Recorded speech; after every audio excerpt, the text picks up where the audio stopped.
registros en propiedad, Miguel.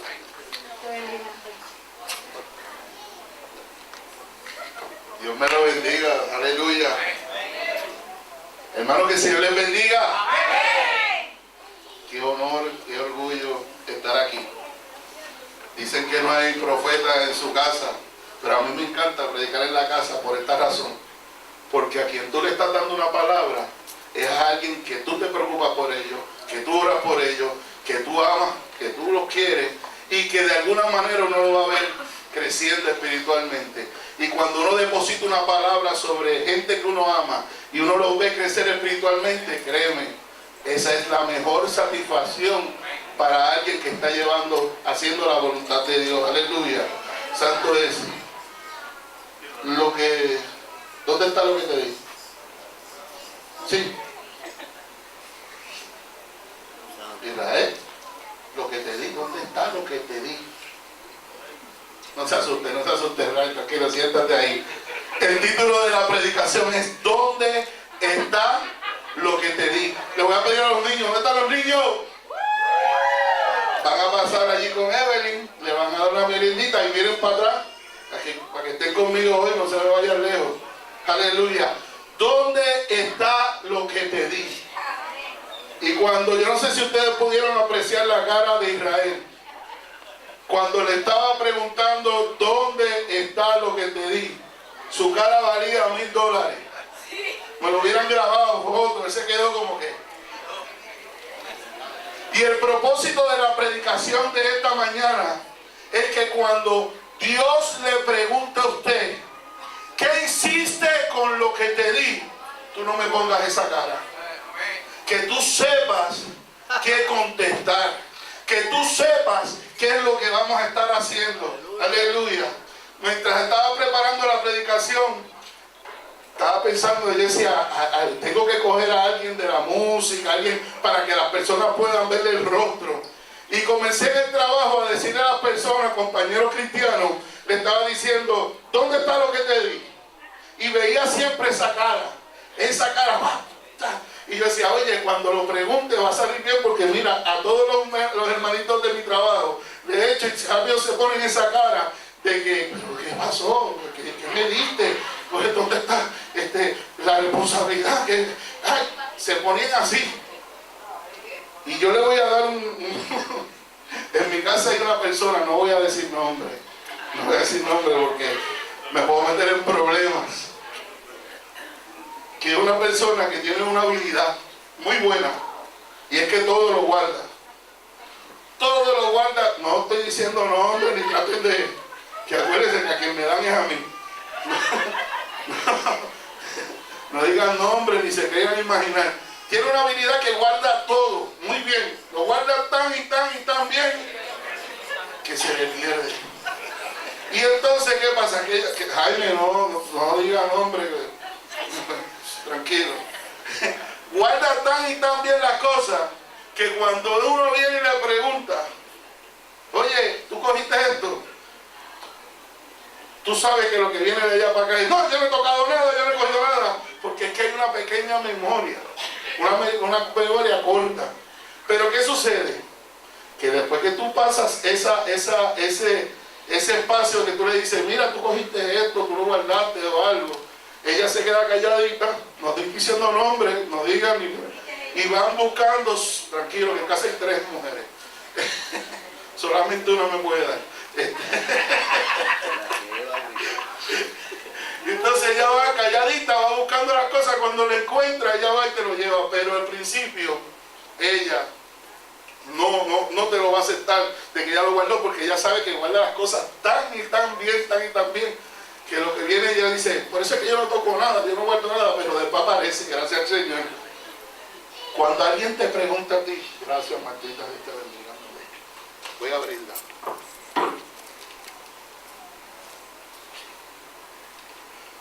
Cuando alguien te pregunte a ti, ¿dónde está lo que te di? Tú sabes que hay una expectativa. Alguien está esperando algo de ti. Y no como Israel, que no sabía, porque fue un chivo expiatorio hoy. Pero nosotros debemos saber que Dios está esperando de nosotros. Y yo le voy a pedir que busquen en su palabra, en su Biblia, los que lo trajeron. Mateo 25.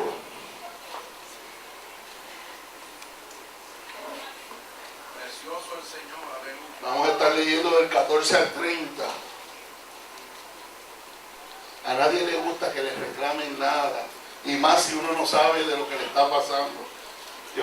Yo me acuerdo que en el trabajo, como yo tenía muy buena comunicación con las personas y me llevaba a contar a las personas, cuando me llamaban para la oficina, yo venía y le cogía y hacía una llamada y le decía, vamos para la oficina, ¿voy con bolígrafo o voy sin bolígrafo?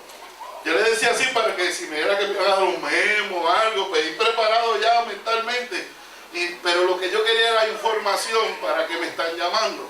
¿Por qué? Porque no me gusta que me reclamen ni que me llamen así, que yo esté al descubierto así, de que me siento vulnerable. Pues en esta mañana esta palabra es para eso, precisamente para que tú no te sientas vulnerable. La palabra de Dios dice así, Mateo 25, del 14 al 30. ¿Ya lo encontraron? Una parábola hermosa que la hemos escuchado muchas personas.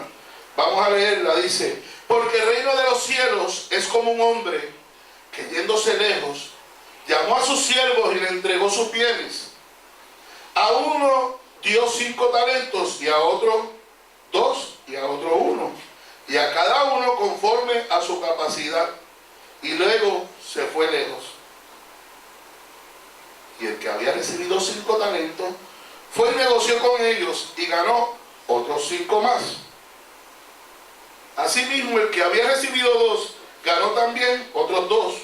Pero el que había recibido 1 fue, cavó en la tierra y escondió el dinero de su señor. Después de mucho tiempo vino el señor de aquellos siervos y arregló cuenta con ellos. Yo voy a leer eso otra vez. Después de mucho tiempo vino el señor de aquellos siervos y arregló cuenta con ellos. Mire qué sorpresa esta. Y llegando el que había recibido 5 talentos, no, el que había recibido 5 talentos era el primero en la fila. Ese estaba contento. Llegó el jefe, llegó el maestro, llegó el señor. Pues como ese ya sabía que estaba todo ready, que había hecho lo propio, era el primero que estaba allí. Y dice, bien pues, dice, y llegando que había recibido 5 talentos, trajo otros 5 talentos diciendo, Señor, 5 talentos me entregaste, aquí tienes, he ganado otros 5 talentos sobre ellos. Y su señor le dijo, bien buen siervo y fiel, sobre poco has sido fiel, sobre mucho te pondré. Entra en el gozo de tu Señor. Luego viene el segundo. Dice, llegando también el que había recibido 2 talentos, dijo, Señor, 2 talentos me entregaste, aquí tienes, he ganado otros 2 talentos sobre ellos. Su Señor le dijo, bien buen siervo y fiel, sobre poco has sido fiel, sobre mucho te pondré.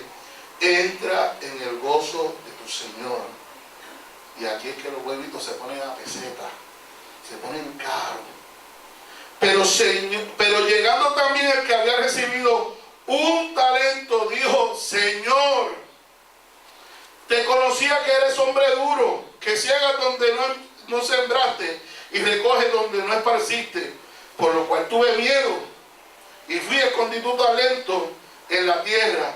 Aquí tienes lo que es tuyo. Hay un problema en esa pintura, ¿verdad?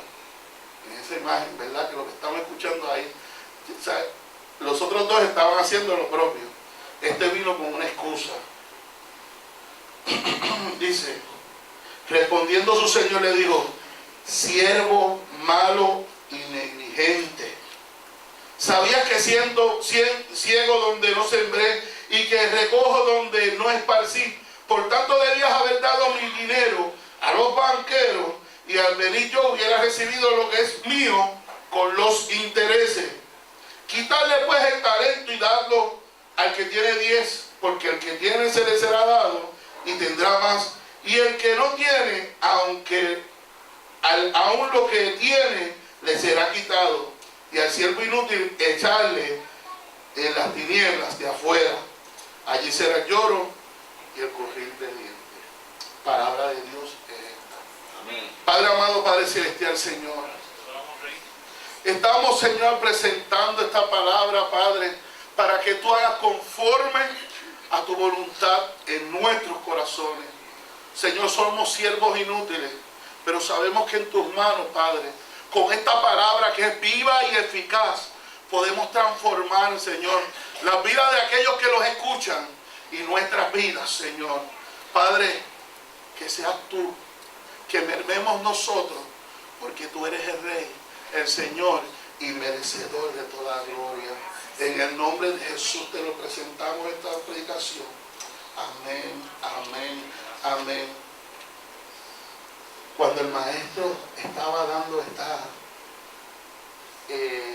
parábolas, porque en ese momento dio 13, pero esta es la más larga de todas. ¿Por qué preferir? Normalmente cuando predico siempre busco un versículo o dos, pero ¿por qué quería leerle la historia completa?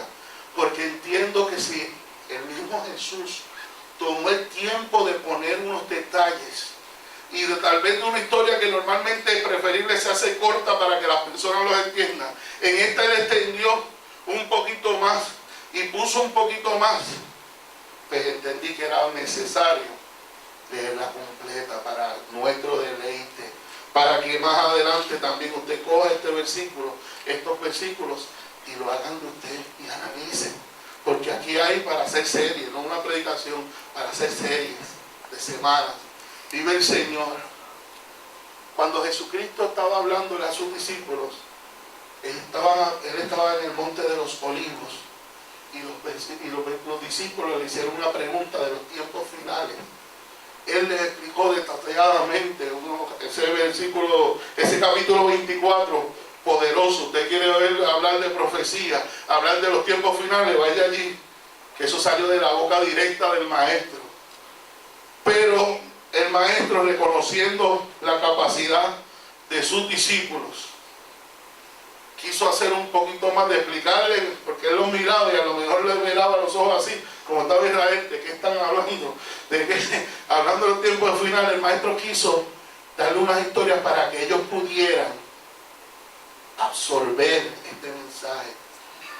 Y como empecé, esto normalmente usted ha escuchado esta predicación y usted sabe que el camino, lo obvio es los talentos de usted, los talentos que Dios le ha puesto en su corazón para el uso del beneficio del cuerpo, los dones, todas estas cosas. Pero en mi opinión, aquí hay un poco más. Porque cuando la palabra habla y dice, en ese versículo 14 dice, porque el reino de los cielos es como un hombre, y nos da esa historia, él está comparando su reino. Y cuando la palabra nos habla del reino, nos está hablando donde hay un reino, hay un rey. Donde hay un rey, hay una voluntad. Y lo que estamos viendo aquí es la voluntad soberana de ese rey que está sobre nosotros.